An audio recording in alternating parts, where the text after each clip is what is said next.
Seniors. 5. Foods that help fight against cancer and repair. The body. It's a common misconception that genetics and family history are the primary determinants of cancer risk. While these factors can play a role, the most crucial element in cancer development is happening within your body at this very moment. Microscopic cancers are not just a possibility, they are actively forming. Every individual, at any given time, harbors these tiny clusters of abnormal cells. The critical distinction between these microscopic growths and clinically significant cancer lies in 3 crucial defense mechanisms that your body naturally controls. Your immune system's capability to detect and eliminate these nascent threats is paramount. Equally important is your body's ability to regulate its blood vessel system, specifically its decision whether to supply nutrients and oxygen to these abnormal cells. Finally, the body's inflammatory state plays a pivotal role. A controlled inflammatory environment can suppress these microscopic cancers, while unchecked inflammation can inadvertently fuel their growth. As an emergency medicine physician and cancer researcher with nearly 3 decades of experience observing how the body combats disease, I have witnessed firsthand the devastating consequences when these inherent defense systems falter. I've seen individuals develop cancers that likely could have been prevented if these natural safeguards had been robust. However, my research and clinical practice have also illuminated something profoundly encouraging. Specific foods consumed in precise quantities possess the remarkable ability to activate and bolster these defense mechanisms. This holds true even for individuals over the age of 60 and for those who have already received a cancer diagnosis. In this comprehensive guide, I will introduce you to 5 specific foods that have been scientifically validated in clinical studies to combat cancer at the cellular level. We will delve into the intricate ways each of these foods operates through multiple biological pathways to inhibit tumor growth, fortify the immune system, and facilitate the repair of damaged tissues. Crucially, I will provide you with the exact evidence-based amounts that researchers have utilized in human trials, ensuring that the information I share is grounded in real-world efficacy, not mere conjecture. Before we proceed, I have a small but important request. I often receive messages from viewers who have enjoyed multiple videos but have not yet subscribed to the channel. A quick check to ensure you're subscribed takes mere seconds, is entirely free, and significantly helps this valuable information reach a wider audience who could benefit immensely from it. Now let's address a fundamental truth that often eludes public understanding. At any given moment, your body is likely hosting thousands of microscopic cancers. This is not a speculative claim. It is a well-established scientific fact supported by rigorous research. Autopsy studies conducted on individuals who died from accidental causes with no prior history or symptoms of cancer consistently reveal the presence of microscopic cancer cell clusters. To illustrate the prevalence, approximately 40% of women in their 40s exhibit microscopic breast cancer, while 50% of men in their 50s show evidence of microscopic prostate cancer. By the time individuals reach their 70s, a remarkable 70% will have microscopic thyroid cancer. The critical question then becomes, why do these microscopic cancers not progress to become life-threatening diseases? The answer lies in the sophisticated 3-tier defense system your body employs to keep them in check. The first line of defense is your immune system, a vigilant force comprised of specialized cells such as natural killer cells, T cells, and macrophages. These cellular sentinels are in constant patrol, working 24 hours a day to identify and neutralize abnormal cells. Upon encountering a microscopic cancer, they swiftly initiate elimination protocols, a process that occurs countless times throughout your life without your conscious awareness. Imagine your immune system as the highly efficient security team of a building, diligently monitoring every nook and cranny. The moment an unauthorized presence is detected, it is promptly removed. Your immune system operates with a similar, unwavering vigilance. The second crucial defense mechanism is the regulation of inflammation. Inflammation, in its acute form, is a beneficial physiological response, akin to the immune system's swift mobilization to heal a cut finger and prevent infection. However, chronic inflammation presents a vastly different scenario. It can be likened to a persistent smoldering fire within the body, constantly releasing chemical messengers that stimulate cells to proliferate at an accelerated rate and disregard normal growth cessation signals. Microscopic cancers thrive in such an inflammatory milieu, much like fuel exacerbates a campfire. By effectively controlling and minimizing chronic inflammation, these nascent cancers are kept dormant and prevented from expanding. Conversely, when inflammation runs unchecked, it sends a clear signal for these microscopic cancers to proliferate. This correlation explains why individuals with chronic inflammatory diseases often exhibit higher cancer incidence rates. The underlying issue is not the disease itself directly causing cancer, but rather the pervasive inflammatory environment that effectively grants microscopic cancers the permission to grow and develop. The third, and perhaps least understood, defense system is known as anti-angiogenesis. Every cell in your body relies on a steady supply of oxygen and nutrients, delivered via the intricate network of blood vessels that permeates your organs. These microscopic pipelines ensure that all cells receive the essential resources for survival. What is fascinating, however, is that microscopic cancers in their nascent stages are incapable of independently establishing their own blood supply. They are simply too small. A cancer typically cannot exceed approximately 2 millimeters in size, about the tip of a ballpoint pen, without the establishment of new blood vessels. Beyond this size, it hits a developmental ceiling and ceases to grow, remaining a harmless entity. The paradigm shift occurs when a microscopic cancer manages to manipulate the body's natural processes to induce the formation of blood vessels directed towards it. Once these vessels reach the nascent tumor and begin to deliver oxygen and nutrients, the cancer's growth trajectory changes dramatically. A tumor that was previously a harmless speck can, with this newfound vascular supply, enlarge up to an astonishing 16,000 times its original size in a mere 2 weeks. This transition from a benign speck to a life-threatening malignancy hinges entirely on the process of angiogenesis, the body's natural mechanism for generating new blood vessels. While vital for wound healing, cancer's ability to hijack this process is what renders it perilous. Fortunately, your body possesses a robust capacity to resist these cancer-driven demands for blood vessels. When your anti-angiogenic defense is strong, new blood vessel formation is thwarted, effectively keeping the cancer microscopic and benign indefinitely.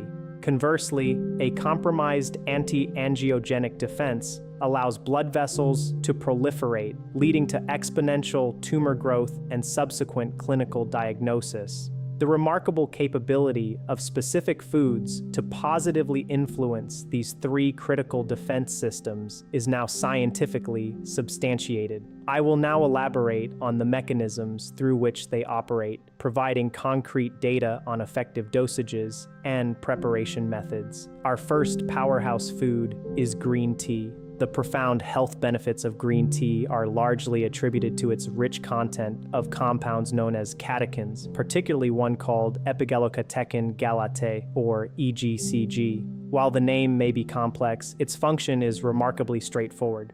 I have dedicated years to studying this compound in laboratory settings, and it is a naturally occurring chemical found abundantly in tea leaves. Whether you brew loose leaves, use tea bags, or opt for matcha powder, you are ingesting this potent EGCG. EGCG exerts its influence on your body through 3 primary mechanisms. Firstly, it demonstrably reduces inflammation. A study conducted at the University of California measured key inflammatory markers in participants before and after an 8-week period of regular green tea consumption. The results showed a significant reduction in C-reactive protein, interleukin-6, and tumor necrosis factor alpha, all major indicators of systemic inflammation, by an impressive 30% to 50%. This level of reduction is comparable to what is achieved with pharmaceutical interventions, yet it originates from a simple beverage. Secondly, EGCG acts as a potent immune system booster, specifically enhancing the activity of natural killer cells. In a study at Brigham Young University, older adults who consumed 3 cups of green tea daily for 3 months experienced a remarkable 47% increase in natural killer cell function. These cells became nearly 50% more effective at identifying and eradicating abnormal cells, including cancerous ones. Thirdly, and perhaps most astoundingly, EGCG actively hinders the blood supply to tumors, acting as a powerful anti-angiogenic agent. Laboratory studies have demonstrated that exposing tumors to EGCG prevents them from recruiting new blood vessels, thereby stunting their growth. In animal studies, tumors in mice that received green tea extract exhibited a 60% slower growth rate compared to those that received plain water. The human studies, however, offer the most compelling evidence. Researchers in Japan conducted a decade-long study tracking over 8,000 individuals. They compared the cancer rates of those who drank 5 or more cups of green tea daily with those who consumed less than 1 cup. The results were striking. Heavy tea drinkers experienced a 40% lower incidence of colon cancer, a 30% reduction in stomach cancer, and a substantial 50% decrease in esophageal cancer rates. The pronounced effect on digestive cancers is particularly noteworthy because as you sip green tea, it traverses your entire digestive tract, from your mouth to your esophagus, stomach, and intestines. Every surface it contacts is exposed to these beneficial catechins, effectively creating a protective coating throughout your digestive system. Proper preparation of green tea is crucial for maximizing its benefits, as many people often prepare it incorrectly. It is imperative to avoid pouring boiling water directly onto tea leaves or tea bags. Scalding water can actually degrade the catechins you are trying to extract. Furthermore, consuming beverages at excessively high temperatures has been linked to an increased risk of esophageal cancer due to potential tissue injury. The correct method involves heating water to a temperature of approximately 175 degrees Celsius, 779 degrees Celsius, hot but not boiling. If you lack a thermometer, bring water to a boil and then allow it to sit for 3 minutes. Pour this heated water over your tea and let it steep for 5 minutes. This two-pronged approach ensures that the catechins have sufficient time to dissolve into the water while also allowing the liquid to cool to a safe drinking temperature. If you are using tea bags, gently dunk them multiple times during the steeping period. This physical agitation helps to release more catechins from the leaves. The scientifically supported daily dosage for optimal benefit is 2 to 3 cups, consumed consistently. For those seeking the utmost potency, consider incorporating matcha powder into your routine. Matcha, which is finely ground whole tea leaves, allows you to consume the entire plant, not just the catechins that infuse into water. 1 cup of matcha powder is equivalent to the catechin content of approximately 10 cups of conventional green tea. An effective daily dose of matcha is 1 teaspoon whisked into hot water. Our second essential food group comprises broccoli and other cruciferous vegetables, including cauliflower, Brussels sprouts, kale, cabbage, and bok choy. The remarkable health properties of these vegetables are attributed to a group of compounds known as sulforaphanes. These sulfur-containing molecules are responsible for the distinctive aroma often associated with cooking these vegetables. While some may find this smell off-putting, these sulfur compounds are potent medicinal agents. Sulforaphane performs 3 vital functions within the body. Firstly, it significantly activates the immune system. Scientific studies have demonstrated its ability to increase the production and enhance the activity of natural killer cells and T cells. Secondly, it possesses powerful anti-inflammatory properties. This is achieved by activating a genetic pathway known as NRF2, which in turn triggers your body's intrinsic antioxidant production mechanisms. Rather than relying solely on external antioxidant intake, sulforaphane essentially instructs your own cells to generate their own far more potent antioxidants. Thirdly, sulforaphane exhibits anti-angiogenic effects, meaning it inhibits tumors from developing the blood vessels they require for growth.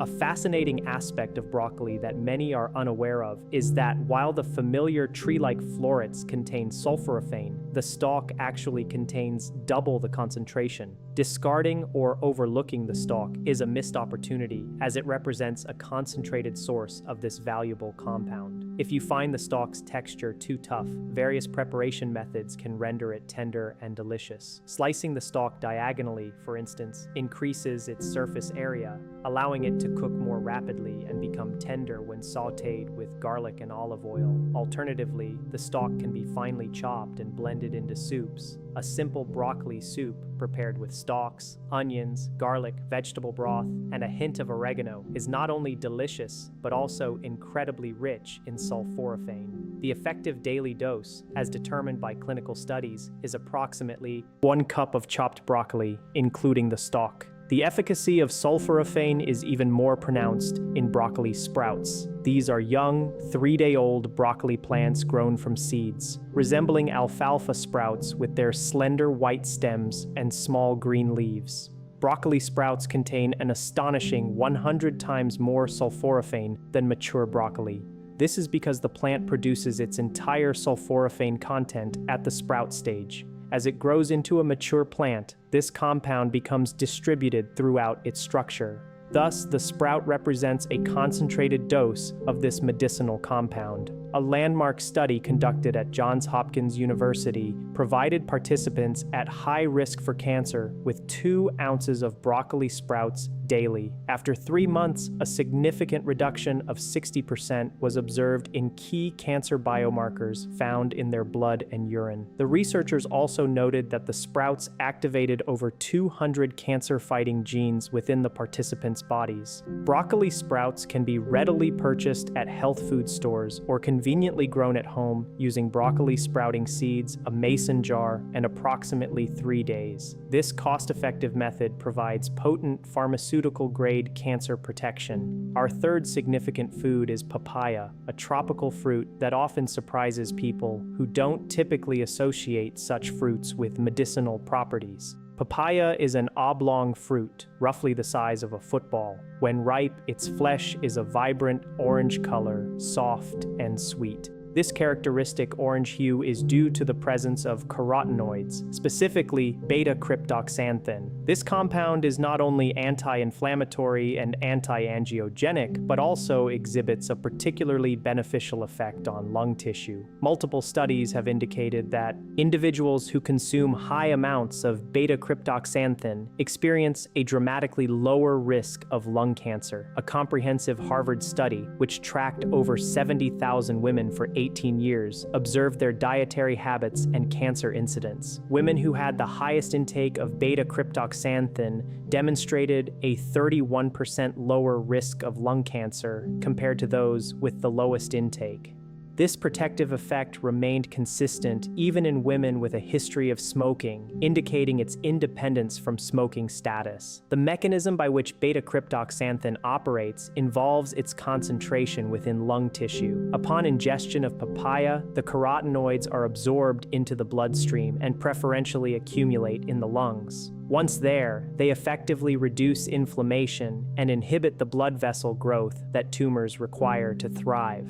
The recommended daily dose, based on research findings, is approximately 1 cup of fresh papaya or 1.5 cups of frozen papaya chunks. A common concern regarding fruit consumption is the notion that sugar feeds cancer. This is an oversimplification that can lead to unnecessary dietary restrictions. While it is true that cancer cells utilize glucose for energy, it is essential to remember that all of your body's cells, including your brain and muscles, rely on glucose. The fundamental issue is not glucose itself, but rather the excessive insulin surges triggered by the overconsumption of refined sugars and carbohydrates. Whole fruits, like papaya, contain natural sugars, but they are packaged with beneficial fiber, vitamins, and antioxidants. In the case of papaya, these include potent anti-cancer compounds. The fiber present in whole fruit slows down sugar absorption, thereby preventing the rapid insulin spikes associated with fruit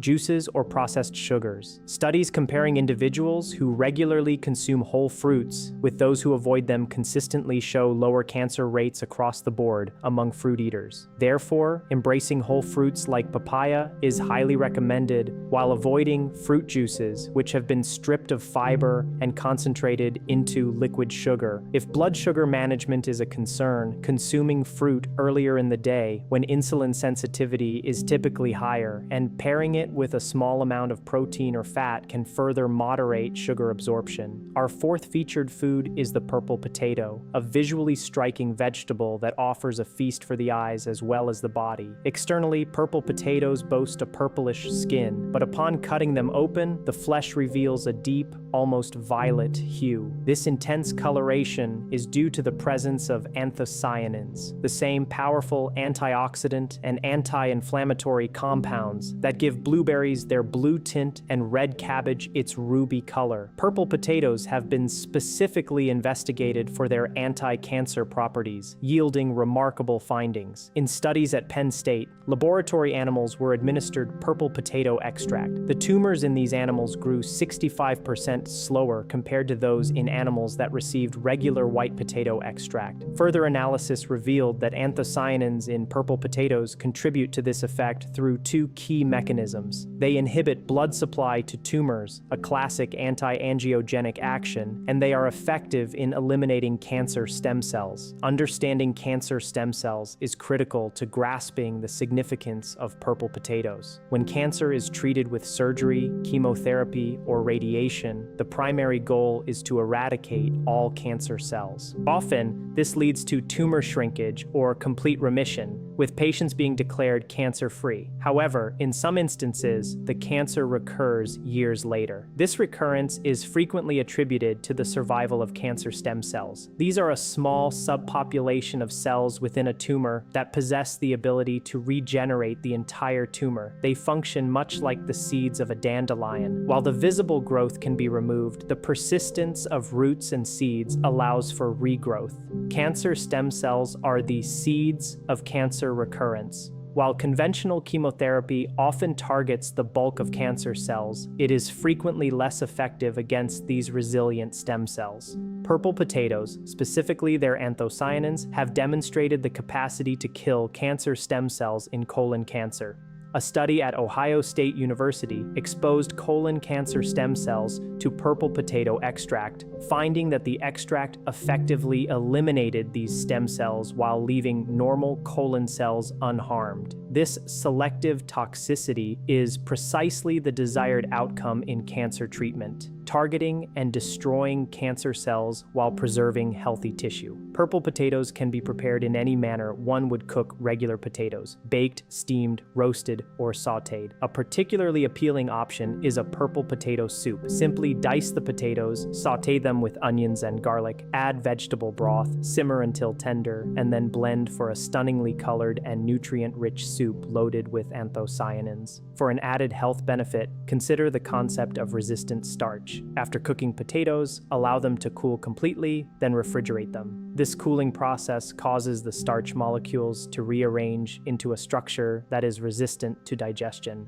This has two beneficial consequences. It leads to a reduced blood sugar spike upon consumption, and it serves as a valuable food source for beneficial gut bacteria. These bacteria ferment resistant starch, producing short-chain fatty acids that exert anti-inflammatory effects throughout the body. Thus, cooked and cooled purple potatoes offer a dual benefit: anti-cancer anthocyanins and resistant starch that nourish gut bacteria, ultimately reducing inflammation and contributing to cancer prevention. The recommended daily dose is approximately 1 medium purple potato, or 1 cup of diced purple potatoes several times per week. Our fifth and final featured food is the pomegranate, a fruit steeped in medicinal history for millennia. Pomegranates are roughly the size of a large apple, with a thick, leathery rind and a distinctive crown-like formation at the top. When cut open, they reveal hundreds of seeds, each encased in a small sac of deep red juice, resembling precious rubies.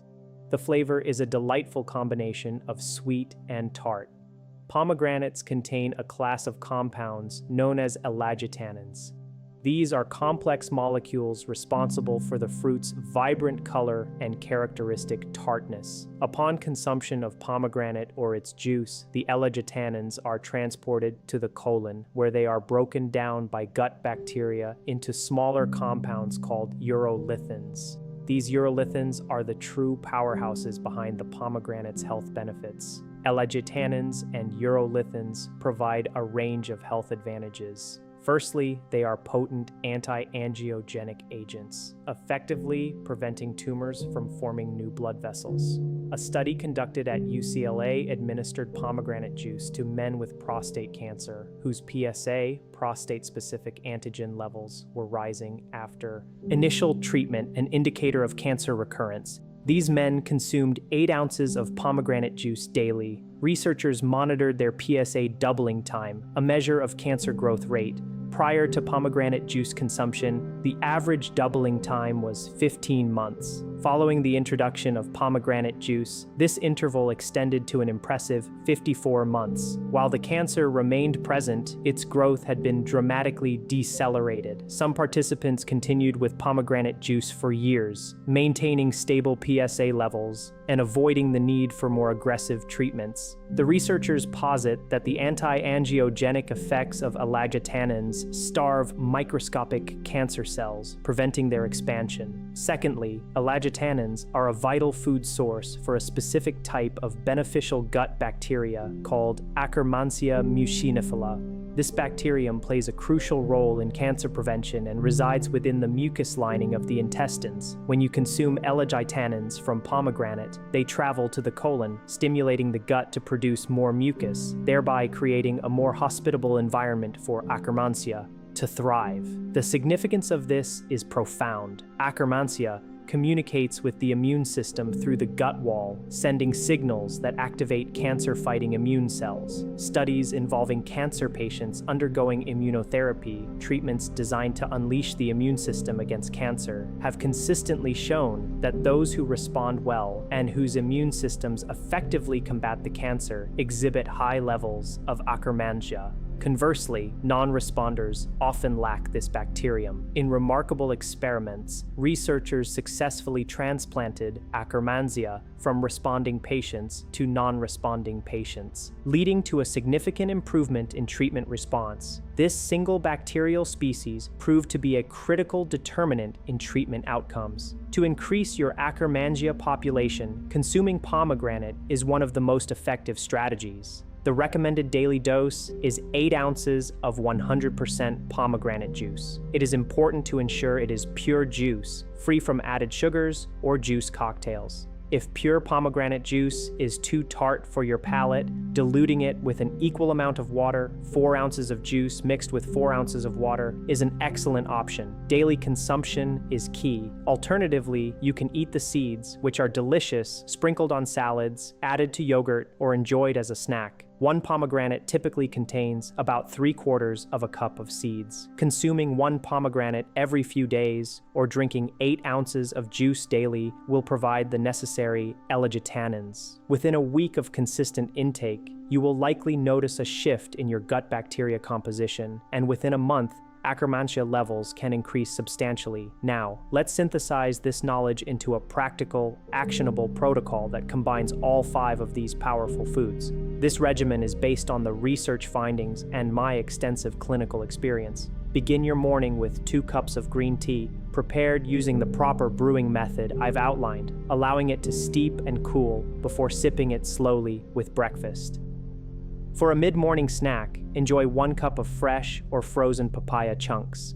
If you require additional sustenance, consider pairing it with a small serving of nuts or seeds for added protein. At lunchtime, incorporate broccoli sprouts or cooked broccoli, ensuring you include the stalk. Half a cup of broccoli sprouts can be added to sandwiches or salads, or 1 cup of steamed broccoli can serve as a nutritious side dish. In the mid-afternoon, have another cup of green tea, bringing your total for the day to the therapeutic dose of 3 cups. For dinner, make purple potatoes a regular feature in your meal rotation, whether baked, roasted, or prepared as a soup. To maximize the resistant starch benefits, allow them to cool after cooking and then gently reheat them. Before retiring for the evening, consume 8 ounces of pomegranate juice, diluted with water if necessary. This timing allows your gut bacteria to work on the alagotannins throughout the night, feeding your Akkermansia population while you sleep. From my 3 decades of clinical practice, here are some crucial pro tips to enhance the effectiveness of this dietary strategy.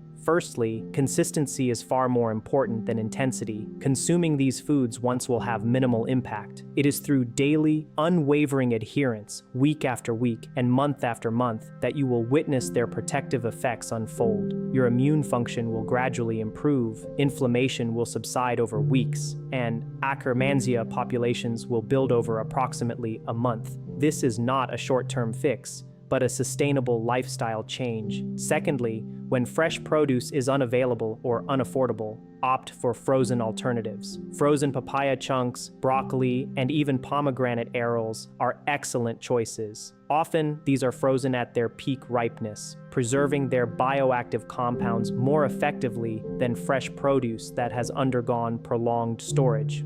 Thirdly, if you are currently undergoing cancer treatment or have an active cancer diagnosis, it is imperative to inform your oncologist about your dietary choices. These foods generally do not interfere with standard cancer treatments. In fact, research suggests they can enhance treatment efficacy, particularly with immunotherapies. Open communication with your physician is paramount. Fourthly, these foods achieve their maximum impact when integrated into a broader anti-inflammatory diet. Avoid negating their benefits by consuming processed meats, fried foods, and excessive sugars. Strive to make these 5 foods the foundation of your diet, and then build upon that base with other wholesome options such as fish, nuts, seeds, olive oil, and a diverse array of other vegetables. Finally, let's address the significant question. What if you have already been diagnosed with cancer, perhaps at an advanced stage? Are these foods still relevant? The answer is a resounding yes, but with realistic expectations. These foods are not a replacement for conventional cancer treatments. If you have a tumor requiring surgical intervention, proceed with surgery. If your oncologist recommends chemotherapy or radiation, take these recommendations seriously.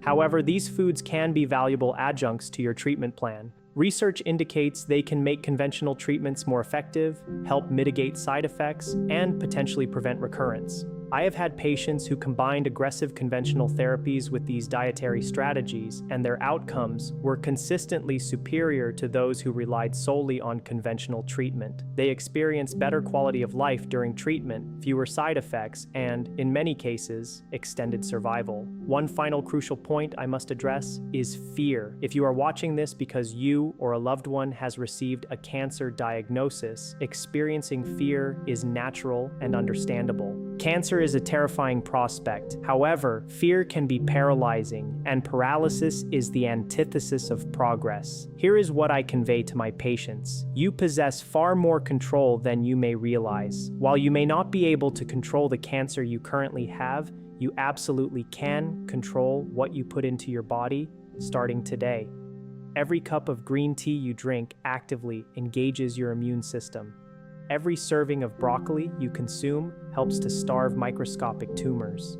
Every glass of pomegranate juice nourishes the beneficial bacteria that communicate with your cancer-fighting immune cells. These are tangible actions with measurable biological consequences. You are not helpless. The scientific evidence is unequivocal. Individuals over 60, those with pre-existing cancer diagnoses, and those with genetic predispositions can all benefit significantly from incorporating these foods. A long-term Harvard study, tracking over 50,000 men for 2 decades, found that men who consumed the highest amounts of cruciferous vegetables, tea, and carotenoid-rich fruits experienced a 50% lower overall cancer mortality rate compared to men with the lowest consumption of these foods. A 50% reduction is a monumental effect, representing the difference between life and death for many individuals. These are not exotic, hard-to-find superfoods from remote corners of the globe. Green tea, broccoli, papaya, purple potatoes, and pomegranate are readily available at any regular grocery store. The estimated cost for a week's supply of these foods is approximately $20 to $30. When compared to the astronomical costs of cancer treatment, the burden of diminished quality of life, and the profound impact of a shortened lifespan, the investment in these foods is quite simply incomparable. If you have found this information valuable, I urge you to take action and share this video with someone who could benefit from it: a parent, a spouse, a friend. Cancer will affect 1 in 2 men and 1 in 3 women in their lifetime. The knowledge contained within this video has the potential to save a life. Furthermore, I encourage you to explore my next video, where I will meticulously detail the foods that actively increase cancer risk. Those insidious culprits often hidden in plain sight, consumed daily by many unaware of their potential danger. I look forward to seeing you in the next presentation. Dr. Becker, signing off.